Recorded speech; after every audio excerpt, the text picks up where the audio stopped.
स्वागत है आपका नॉलेज वर्ल्ड यूट्यूब चैनल पर। आज साइंस का सेट नंबर 16 को स्टार्ट करेंगे।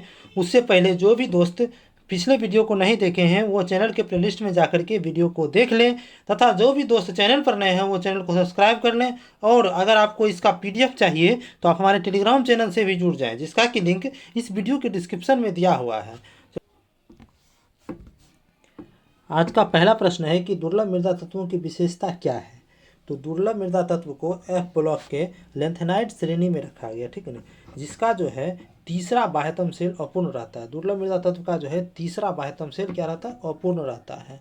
ये ऑप्शन नंबर बी में दिया है कि उसके 3 बाहरीतम सेल अपूर्ण रहता है। अगला प्रश्न है कि डैश की सतत वृद्धि के कारण किसी समूह में जो है परमाणु त्रिज्या में वृद्धि होती है। परमाणु त्रिज्या में वृद्धि कब होगी? जब इलेक्ट्रॉन की संख्या ज़्यादा रहेगी तो परमाणु त्रिज्या में क्या होगी, वृद्धि होगी। क्योंकि केंद्रक में जो है प्रोटॉन और न्यूट्रॉन रहता है। तो अगर पहला कक्षा में 2 इलेक्ट्रॉन लगेगा, अगर 2 से ज़्यादा इलेक्ट्रॉन होगा तो उसके पास फिर इसके लिए अगला कक्षा भी चाहिए, तो धीरे धीरे ये बड़ा होते जाएगा। तो इसका उत्तर हो जाएगा ऑप्शन नंबर सी कि इलेक्ट्रॉन सेल के कारण। चलिए अगला प्रश्न है कि भोजन के बर्तनों पर टीन की परत लगाई जाती है, जिंक की क्यों नहीं?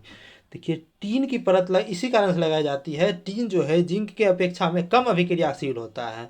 अगर हम जिंक की परत को लगा देंगे खाने वाले बर्तन पर तो बर्तन पर जंग लग जाएगा, ठीक ना, जल्दी अभिक्रिया करके उस पर जंग लगा लेगा। तो इसका उत्तर हो जाएगा ऑप्शन नंबर सी, जिंक जो है टीन से अधिक प्रतिक्रियाशील होता है, इसी कारण से इसको नहीं लगाया जाता। देखिए अगला प्रश्न है कि नीला थोथा का दूसरा नाम क्या है। देखिए नीला थोथा जो है इसका फार्मूला होता है CuSO4 × 5H2O, जो कि कॉपर सल्फेट हो गया। कॉपर सल्फेट इसे तो कॉपर यानी ताम्र सल्फेट, जो कि ऑप्शन नंबर ए में दिया हुआ है। देखिए अगला प्रश्न है कि निम्नलिखित में से कौन सा सजातीय श्रेणी का समूह बनाता है। सजातीय श्रेणी का समूह वह होगा जिसमें कि जिस समूह में एक समान जाति का रहेगा उसे हम सजातीय समूह कहेंगे।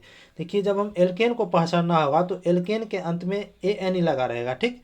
एल्कीन का पहचानना होगा तो उसको अंत में ENE लगा रहेगा, और एल्काइन को पहचानना होगा तो उसके अंत में YNE लगा रहेगा।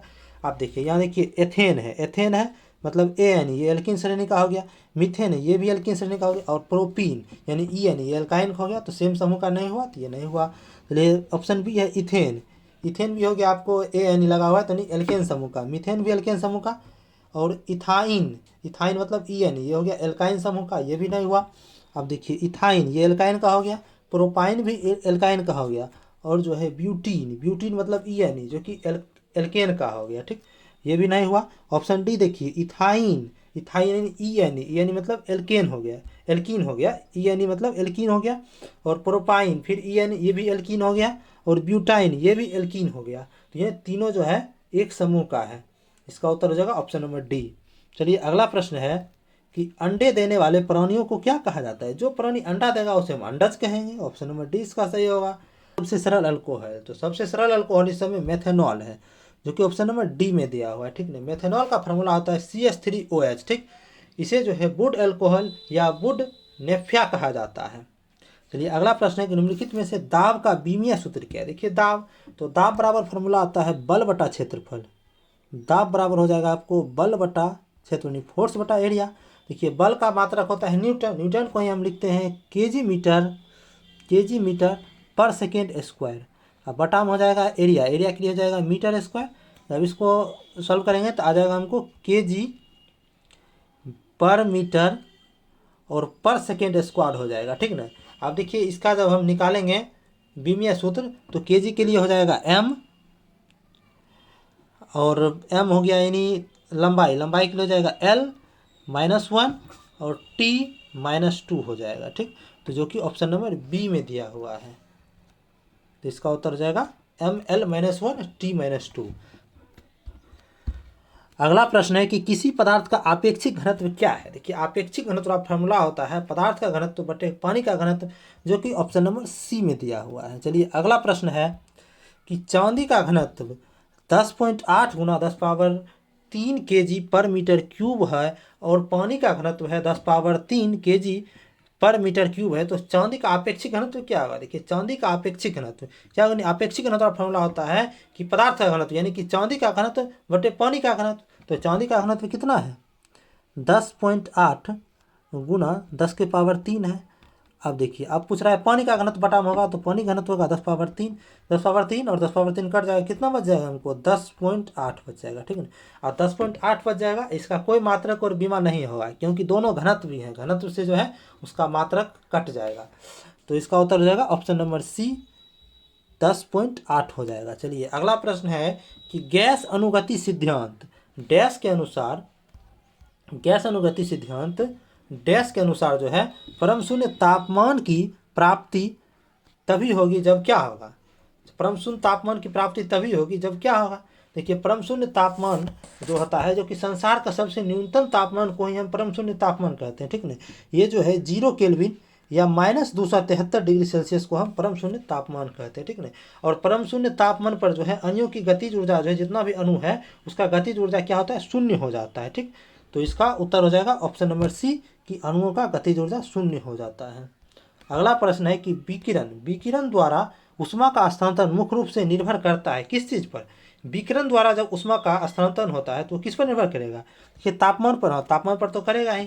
पिंड की प्रकृति, या पिंड की प्रकृति भी पर करेगा, तथा इसके पृष्ठ की विस्तार एवं प्रकार पर, इस पर भी करेगा, जो कि इसका उत्तर हो जाएगा ऑप्शन नंबर डी, उपरोक्त में से सभी पर। चलिए अगला प्रश्न है कि निम्नलिखित में से छोड़े गए श्वास में डैश शामिल होता है। छोड़े गए सांस में कौन सा गैस शामिल होता है। देखिए हाइड्रोजन तो हम सांस में लेते नहीं हैं, हीलियम भी नहीं लेते हैं। देखिए जलवाष्प जो होता है, जलवाष्प इसको लेते हैं, लेकिन कभी कभी जब आर्द्र वायु रहता है, आर्द्र वायु मतलब जब सूखा हुआ वायु होता है, गर्मी का ज़्यादा मौसम रहता है तो सूखा हुआ वायु रहता है, तो उसमें जलवाष्प नहीं रहता, तो उस टाइम हम जलवाष्प को नहीं ले पाते हैं, तो उसे भी नहीं छोड़ते हैं।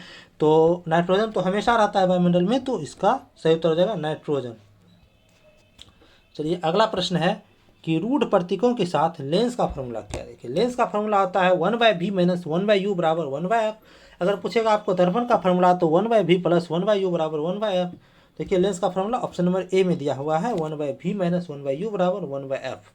चलिए अगला प्रश्न है कि निम्नलिखित में से किसमें जो है उत्तल दर्पण का प्रयोग किया जाता है। उत्तल दर्पण में जो है गाड़ी के साइड मिरर में प्रयोग किया जाता है, साइड मिरर को ही हम रियर व्यू मिरर कहते हैं, ठीक। तो इसका सही हो जाएगा ऑप्शन नंबर डी। देखिए ऑप्शन ए है कि सेविंग मिरर, सेविंग मिरर में अवतल दर्पण हो गया। अब ये वाहन की हेडलाइट, वाहन की हेडलाइट जो रहता है बल्ब वाला, उसमें भी अवतल दर्पण का ही प्रयोग किया जाता है, ठीक ना। चलिए अगला प्रश्न है कि दो चालक अगर समान दिशा में धारा ले जाने पर क्या होगी। दो चालक हैं और उसे समान दिशा में जब धारा को ले जाएगी तो एक दूसरे के आकर्षित होगी। अब अगर विपरीत दिशा में ले जाएगी धारा को तो एक दूसरे से विकर्षित होगी। तो ये क्या कर रहा है कि समान दिशा में ले जा रहा है, तो ये दूसरे से आकर्षित होगी, जो कि ऑप्शन नंबर ए में दिया हुआ है। चलिए कौन सी बीमारी दिल से संबंधित नहीं है, दिल से संबंधित नहीं है। तो दिल से संबंधित नहीं है डिप्थीरिया, क्योंकि डिप्थीरिया जो है ये नाक और गला का बीमारी है, और बाकी जो तीनों है ये तीनों दिल से संबंधित बीमारी है। देखिए अगला प्रश्न है कि निम्नलिखित में से किस विकल्प का माध्यम दृष्टिगत रूप से ज़्यादा सघन है। दृष्टिगत रूप से ज़्यादा सघन, देखिए सघनता जो है सबसे अधिक ठोस में होता है, उससे कम होता है द्रव में, और सबसे कम जो है गैस में सघनता होता है। तो ये हवा जो है ये गैस का एक रूप है, इसमें तो सबसे कम सघनता होगा, ये अधिक सघनता होगा नहीं। टर्पेंटाइन, टर्पेंटाइन जो एक तरह से गोंद के रूप में पाया जाता है, जिस तरह से गोंद रहता है उसी तरह से टर्पेंटाइन भी रहता है। तो टर्पेंटाइन जो है अर्ध तरल पदार्थ है और अर्ध ठोस भी है, तो इसमें भी नहीं होगा। और पानी जो तरल पदार्थ ही है तो ये तो ठोस की अपेक्षा कम ही होगा। लेकिन बेंजीन जो है, बेंजीन ये ठोस अवस्था में पाया जाता है, ठीक। तो ठोस में सबसे ज़्यादा ठोस जो है सबसे ज़्यादा सघन होता है, तो इसका उत्तर हो जाएगा ऑप्शन नंबर सी बेंजीन। चलिए अगला प्रश्न है कि सीवी रमन के बारे में निम्न में से क्या गलत है। देखिए ऑप्शन ए है कि उन्हें 1954 में भारत रत्न से सम्मानित किया गया था, ये सही है। ऑप्शन बी है कि उन्होंने वर्ष 1930 में नोबेल पुरस्कार जीता था, हाँ जीता था, प्रकाश के प्रकीर्णन के कारण उन्हें नोबेल पुरस्कार मिला था। अब ऑप्शन सी है कि उनका जन्म जो है 1888 ईस्वी में तमिलनाडु में हुआ था, ये भी बात सही है। ऑप्शन डी है कि उन्हें 1987 में नाइटहुड की उपाधि मिली थी, नहीं ये गलत है। नाइटहुड की उपाधि जो है रविंद्रनाथ टैगोर को मिला था, तो इसका उत्तर हो जाएगा ऑप्शन नंबर डी, क्योंकि ये हमारे गलत ही पूछा है, तो गलत कौन जाएगा, ऑप्शन नंबर डी।